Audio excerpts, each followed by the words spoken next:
Assalamualaikum warahmatullahi wabarakatuh.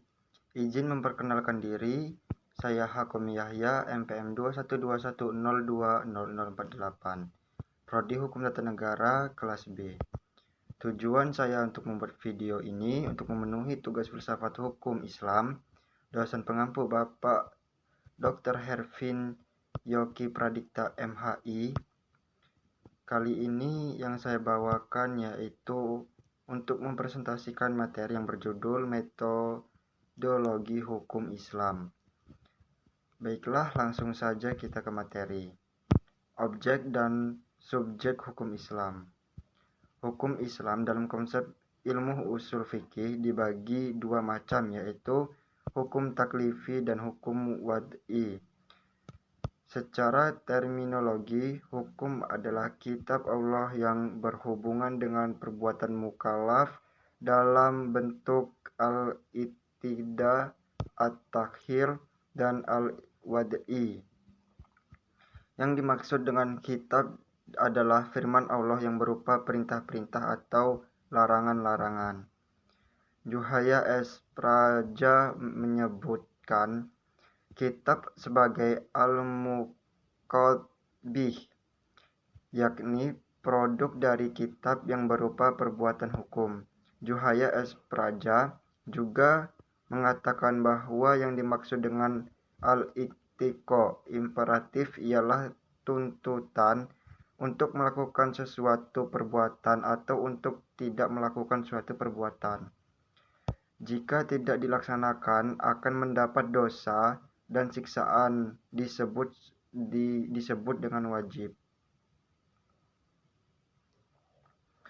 Sedangkan tuntutan yang harus ditinggalkan jika dilakukan akan berdosa dan mendapat siksa disebut dengan haram. At-takhir fakultatif ialah apabila hakim memberikan pilihan kepada mukallaf untuk melakukan sesuatu perbuatan atau tidak melakukannya, yang disebut dengan al-ibahah. Perbuatannya disebut dengan mubah.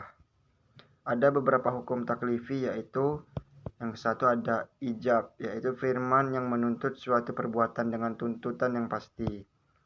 Yang kedua ada nab, yaitu firman yang menuntut suatu perbuatan dengan tuntutan yang tidak pasti.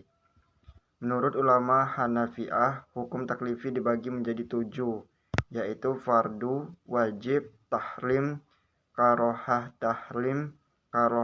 tanzih, nab, dan ibahah.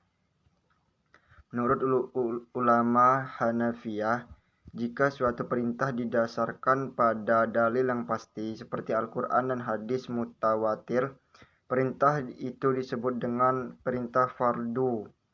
Akan tetapi jika perintah itu berdasarkan dalil yang zonni, perintah itu dinamakan wajib. Demikian pula dengan larangan, jika larangan itu didasarkan pada dalil yang qot'i, disebut haram. Sebaliknya, jika larangan itu didasarkan pada dalil yang zonni, maka tergolong pada golongan makruh. 5 atau 7 jenis hukum tersebut dinamakan dengan taklifiyah, yang artinya tuntutan atau memberi beban. Taklifi disebut pula sebagai jenis perbuatan hukum. Hukum wad'i ialah firman Allah yang menjadikan sesuatu sebagai sebab adanya yang lain, musabab, atau sebagai syarat yang lain, masrud, atau sebagai penghalang, mani, adanya yang lain. Hukum wad'i menjadi 3, yaitu sebab, syarat, mani. Tafsir, salah satu metode penggalian hukum Islam. Al-Quran dan Sunnah diyakini sebagai sumber hukum Islam. Kemudian nas-nas yang terkandung di dalamnya itu ditunjukkan untuk mukallaf. Maka untuk mempermudah pelaksanaan hukum yang dimaksud, upaya ulama di bidang usul fikih dibagi usul fikih dan bidang fikih itu mulai menggunakan pendekatan rasio dalam menggali makna dan maksud yang dikandung oleh kedua sumber hukum tersebut. Maka nas Al-Quran dan sunnah telah dimuhkamah, campur tangan akal tidak dapat diletakkan. Al-Quran sebagai sumber hukum Islam. Ada kalanya ayat-ayat Al-Quran tersebut saling menafsirkan karena adanya munasabah al-ayah. Tetapi tidak jarang ayat-ayat tersebut membutuhkan hadis yang menjelaskannya atau melalui pendekatan ijtihad yang sepenuhnya menggunakan rasio. Munasabah al-ayah merupakan cara kerja akal yang ijtihadiyah karena akal mengupayakan sekuat mungkin untuk mencari dan membentuk paradigma penafsiran tersebut.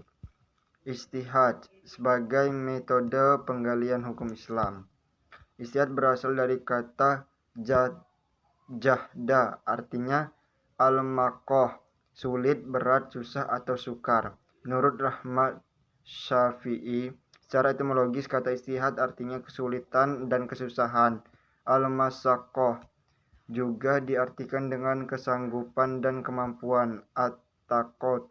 Kata juhda yang selanjutnya menjadi ijtihad diartikan sebagai pekerjaan yang dilakukan dengan sungguh-sungguh dan mengarahkan semua tenaga. Ijtihad ialah usaha maksimal untuk mendapatkan sesuatu. Jika tidak sungguh-sungguh, tidak dapat disebut ijtihad, melainkan tafsir berpikir biasa dan sederhana. Abdul Wahab Khalaf mendefinisikan ijtihad menurut ulama usul yaitu mengerahkan daya dan kemampuan untuk menghasilkan hukum syara dari dalil syarat yang terperinci. Dari semua definisi tentang ijtihad tersebut di atas, dapat disimpulkan bahwa ijtihad itu adalah 1. Mengerahkan akal pikiran para fuqaha dan usuliyin. Yang kedua, menggunakan akal dengan sungguh-sungguh. Yang ketiga, berkaitan dengan hukum syar'i dan amaliyah. Yang keempat, menggali kandungan hukum syar'i dengan berbagai usaha dan pendekatan. Yang kelima, ada dalil-dalil yang ada dirinci demikian rupa sehingga hilang kezoniannya. Yang keenam, hasil ijtihad berbentuk fiqh sehingga mudah untuk diamalkan. Baiklah, mungkin kiranya itu saja yang dapat saya sampaikan. Saya mohon maaf jika ada salah kata. Kepada Allah saya mohon ampun. Saya ucapkan terima kasih. Wassalamualaikum warahmatullahi wabarakatuh.